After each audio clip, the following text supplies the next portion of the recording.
Hey Flosstube, it's Lori of Mischievous Stitches. I'm back this weekend to show you what I've been up to as far as stitching for this past week, to show you a few things that I picked up last weekend on a short little weekend trip, a few things that I've received in the mail this week and the week before, and to tell you about my trip last weekend. My husband and I took a weekend trip down to Charleston, South Carolina. We recently saw, just a month ago, a concert given by Aaron Lewis here in Augusta, Georgia, and so we traveled down to Charleston because he was going to be there at the Charleston Music Hall. I was excited to see him again. The concert that he did, this is our third Aaron Lewis concert, and we just have a great time when we go.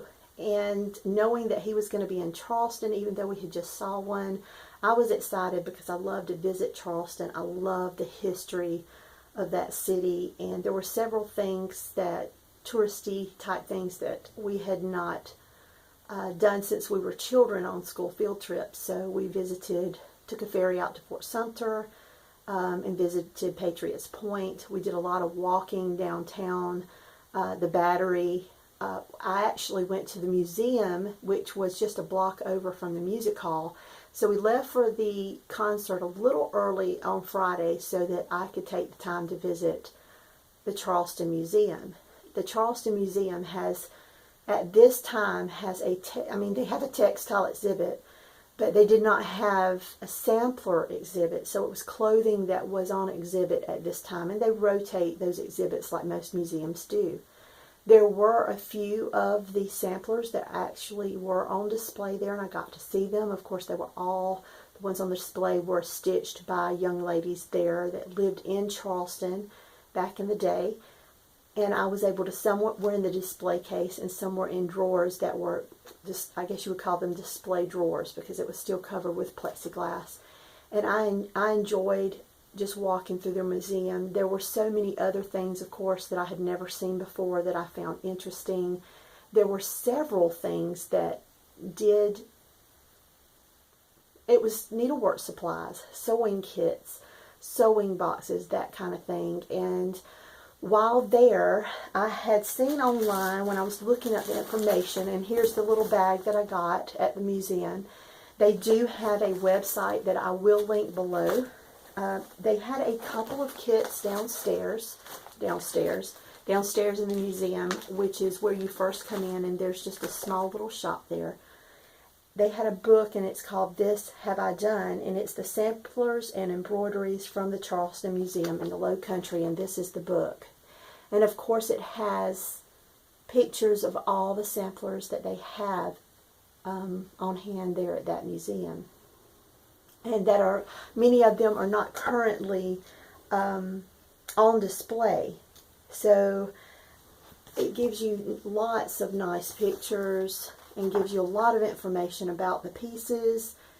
There was one kit there in the shop, and it was done by Handwork Samplers, and it's a reproduction sampler of a piece that is actually on display at this time.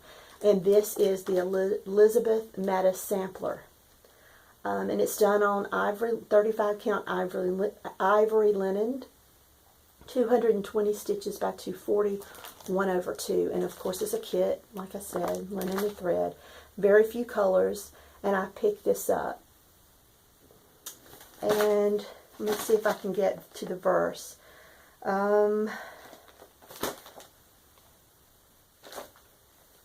Make the study of the sacred scriptures your daily practice and principal concern, and embrace the doctrines contained in them as the real oracles of God and the dictates of that Spirit which cannot lie. So the verse is here, and of course this is the stitcher's information. I do not know if this is available on their online shop, but the book is. I also picked up a few postcards because I do like to send postcards out to people when I'm on trips. So I picked up a few of these postcards, and even though I'm a week behind, I'm still going to get a couple of these in the mail this week. And of course the book, I picked this up. Now this is listed in their online shop in the museum if you're interested in picking that up. And the sampler that I just showed you is in here as well. This is the original. Let me pull the... This is the reproduction and the original. I also picked up one other piece. This is the H.L. Hunley, which is a submarine that sank during the Civil War off the coast and was pulled up from the depths in that mud in 2000. It seems like it was just 3 or 4 years ago, but actually in 2000.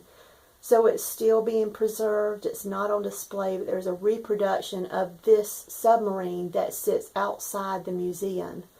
And so there's a small kit here, and it's a very small piece, would finish up in a 5x7 frame. And I picked this up to stitch for Clint. What else did we do? My favorite part of the trip, I enjoyed the museum. I had never been out to Fort Sumter. My husband had, like I said, at a school trip. I have visited several of the state museums, the state museum, the state capitol, that kind of thing as a child in school, but had never been to Charleston on a field trip.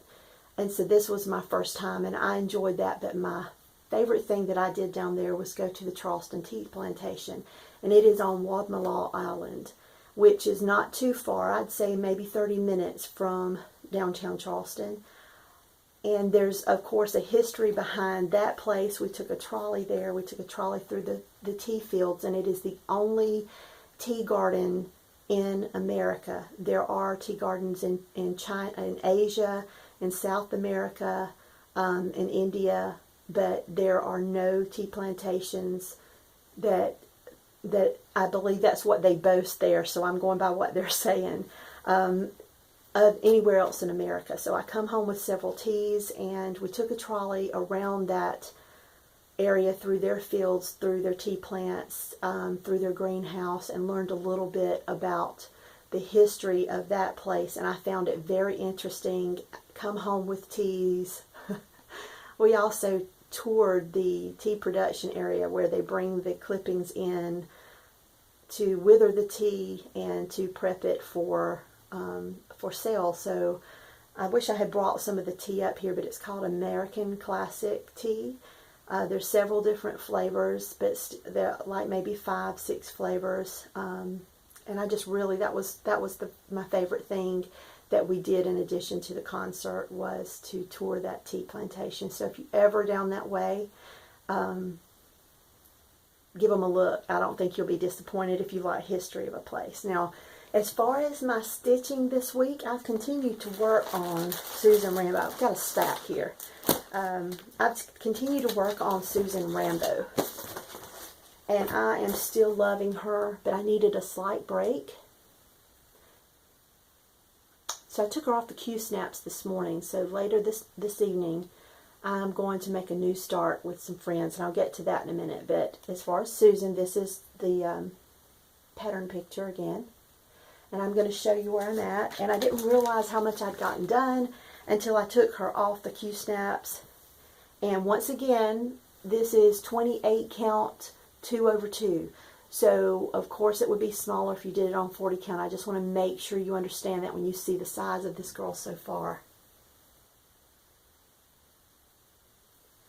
These colors are just beautiful. Beautiful. The original was done in wools. I've mentioned that several times before, but I know not everyone watches every one of my videos every time I do one. And so I want to make sure that you understand that those colors were probably even more vibrant with those wool threads.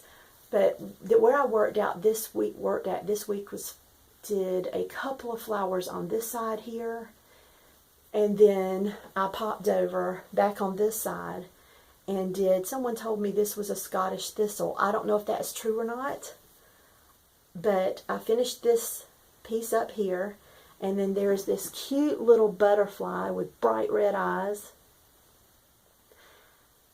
He's outlined in 745, which is like a light creamy yellow.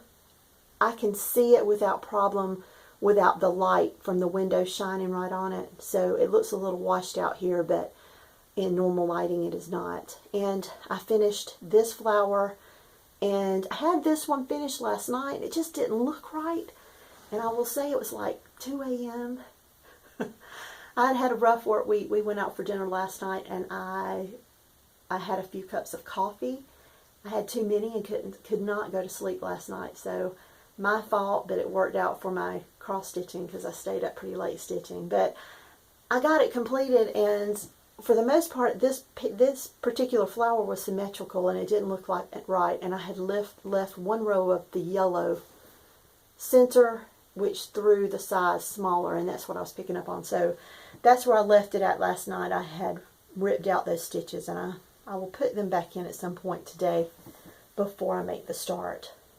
So later on today, Mary, my friend Mary, Natasha, which is Stitcherella here on Flosstube, and Donna, which is Stitch Along Donna, here on Flosstube, and we're going to start just a Quaker stitch along with one another.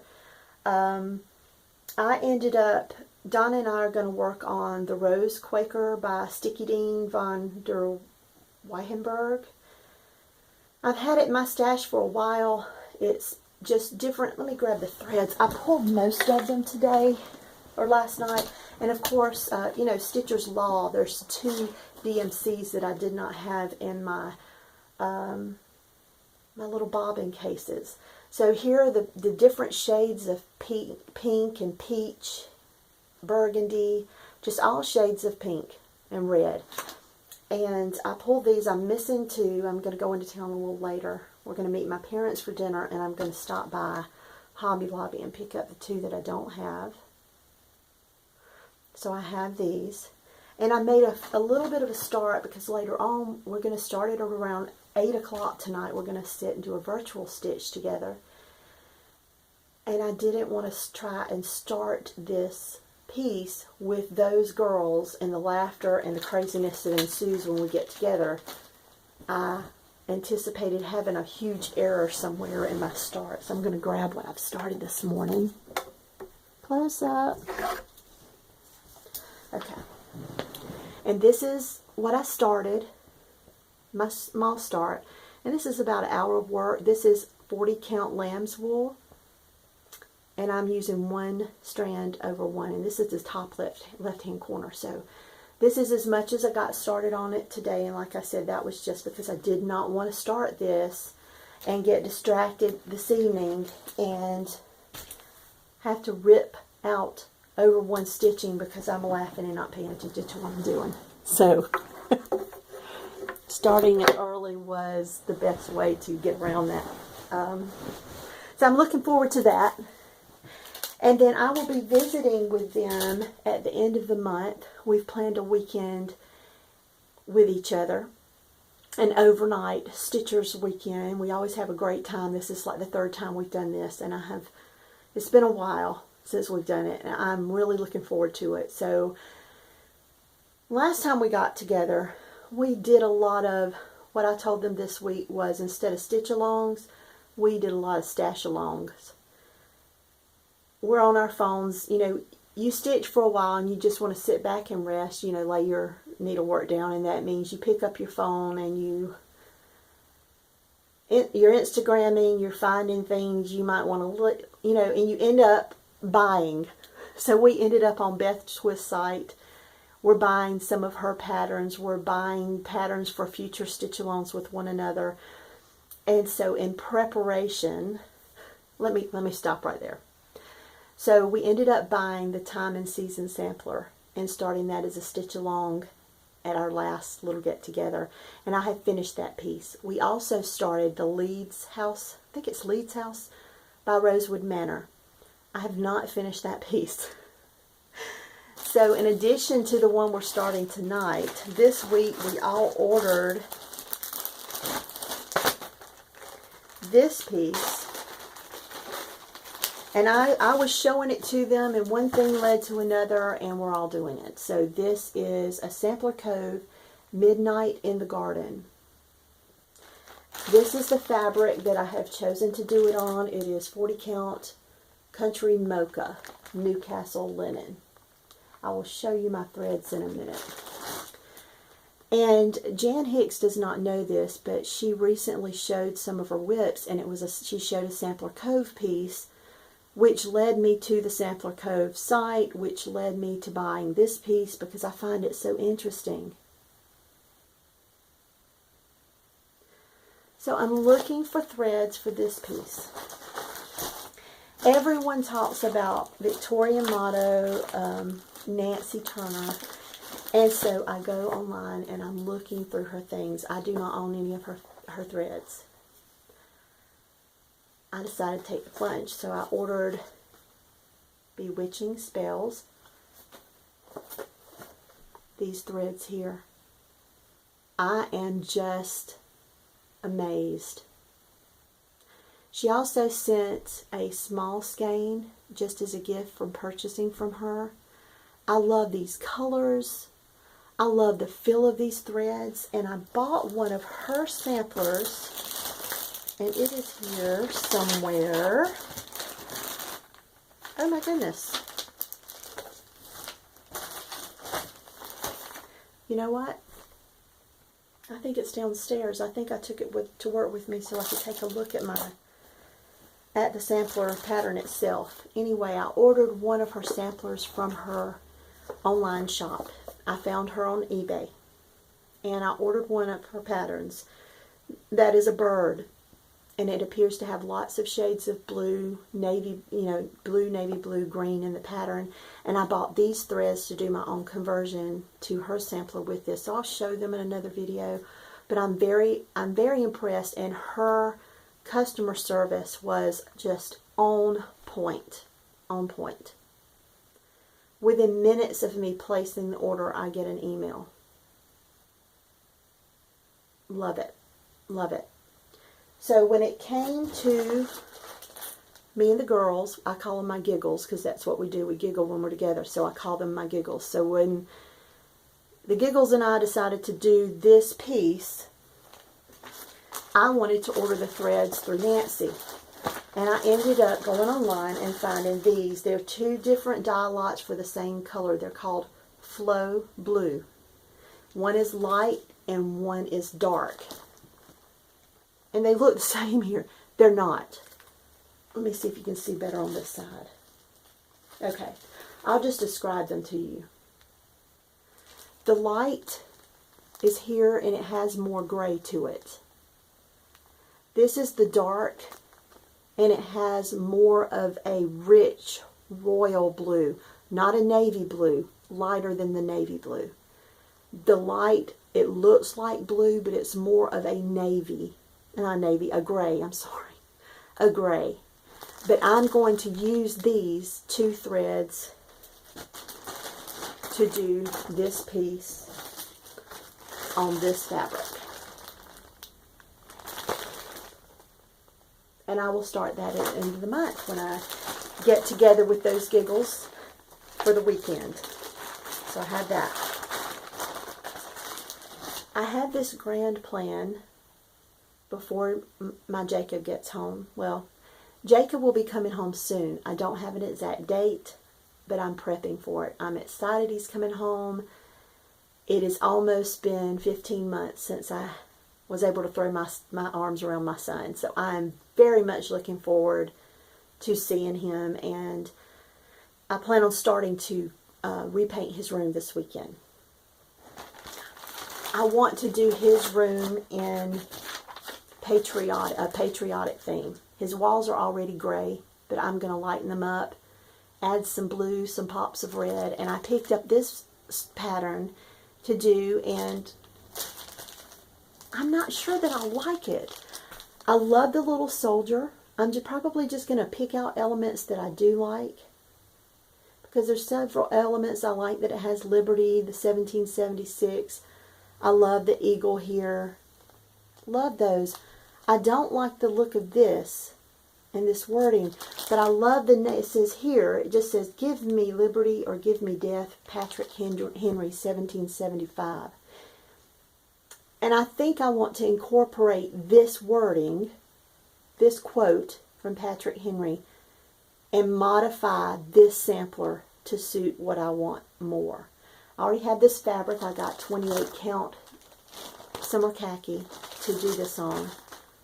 Now, because it's going to take some modification, I have no idea when I'm going to start this or at what point I'm going to do this, but that is my plan.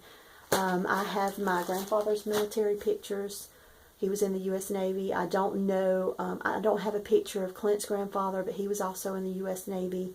My stepfather was in the Air Force like Jacob. Both of my son-in-laws are military. And I want to get their pictures and do, put their pictures in that room, because Jacob, let's face it, he's only going to come home for visits. I doubt very seriously after his time with the Air Force he's going to come home to stay. You never know. But I want to redo that room as a patriotic room. So that's my plan. So I had bought that pattern, but I'm not as happy with it as I thought I would be. Going back to the start I'm making tonight, see why I didn't show you the pattern? When I printed it out, it took forever. I've had this saved to my computer because it was a PDF download. And I've had it saved to the computer, but our printer had been acting up. It printed the pattern fine, but it will not print the colors. Why? I don't know. We need a new one.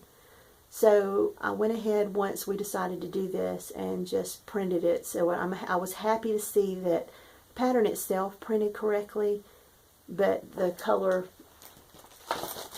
So if you want to look it up to see what it is, it's the Rose Quaker by Sticky Dean von Weyenberg. I guess I'm saying that right. What else have I picked up? No pattern can travel alone, so these little onesie-twosie patterns I'm purchasing, I purchased this. This is one of the Coffee Saves Lives sampler. Several of you have done this. I always love it, especially that basket full of donuts.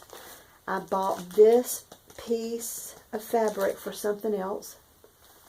I can't remember at the moment what that is. I bought this from Kitten Stitcher's sale that she did with Carol's picks. Carol from Saltbutt Stitcher. So this is one of the ones. This is Brenda Gervais Needleworker Sampler. And there was another one with this one that I ordered.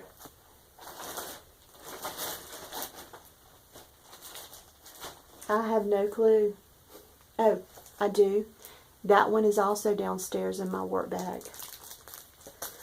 I don't always have a lot of time to even worry about pulling out my stitching while I'm at work. But I do like to take a magazine or either one of my patterns and just look at the pattern, especially when I've just gotten them in, just to see if I can read it correctly.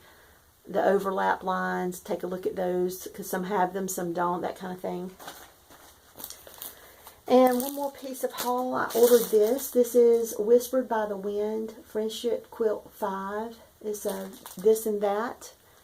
What I love about this piece is this is a Christmas colorway. It also gives, this is the fabric I got. I'm not sure I like that.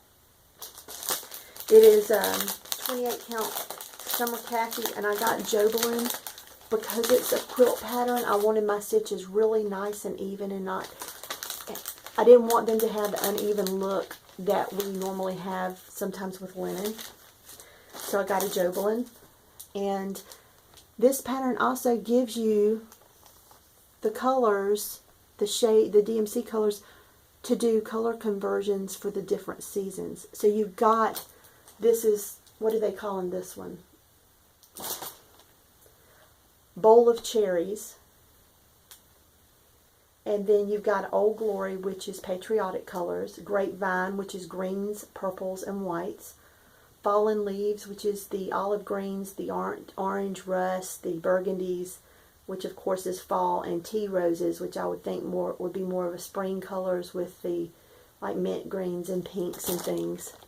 But it gives you the DMC conversions to do the different colorways for this piece.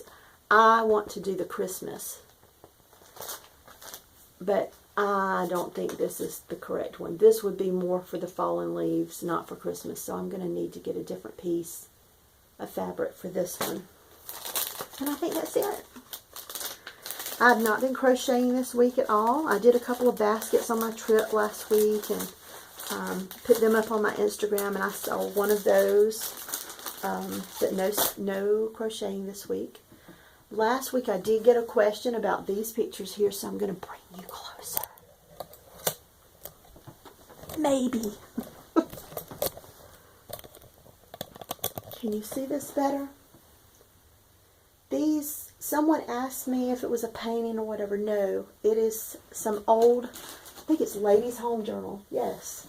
It's a centerfold from a Ladies' Home Journal 1924.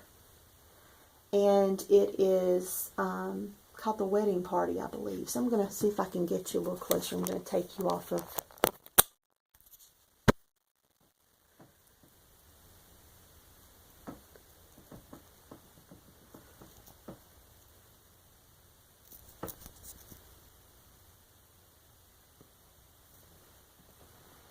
So I have several more.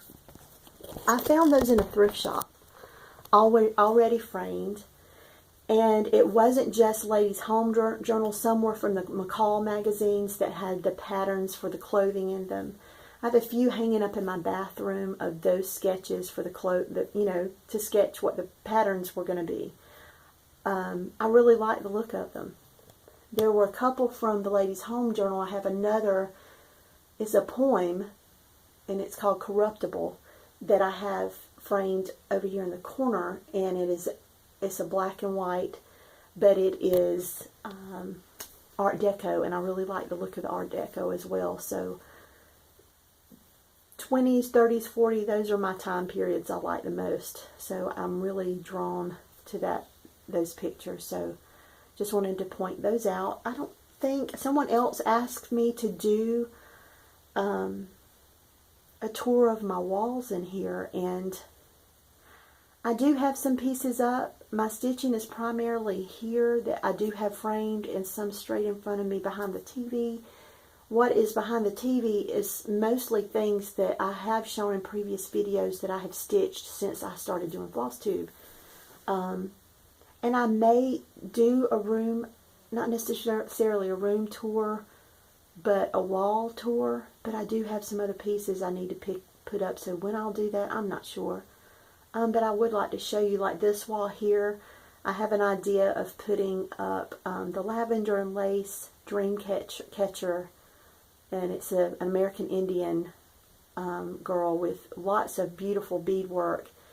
But my dad, this area is rich in history, and many places right here near me, like even just a short walk, you can find arrowheads, Indian artifacts, pottery shards. And so my dad, when I was small, he loved to be out in the woods. He was a hunter, and all of his buddies had sons, and he had 2 girls, and that didn't stop him because we were right out there in those woods with him. And so I have 2 shadow boxes of arrowheads that maybe 4 or 5 I found while with him as a child, but the rest that he had found. And so I have those hanging there, and I have a few doilies that I have found out thrifting that I have hanging. So yes, I'd love to show those to you, but the state of this room at the moment, I come up here to stitch. Do I keep it tidy? I would say it is a crafter's chaos. So I am happy up here, even though I'm not one that likes things to be untidy. It doesn't make me uncomfortable up here. The rest of the house, yes, I have to pick it up. But here, my creative juices flow when I'm up here. I'm just stitching away. What am I going to do this week? I'm going to start that Rose Quaker tonight. My plan is not to put Rambo down. I'm going to continue to throw 2 or 3 threads. I'm going to move you back some. I don't want you to introduce you to every one of my crevices in my face. I'm going to continue to work on Susan 2 or 3 threads a night, start that Rose Quaker, and I am going to look forward to seeing you all again next weekend. So until then, hugs and stitches, and I hope everyone carries through the week with a smile on their face and love in their heart. Take care. Bye-bye.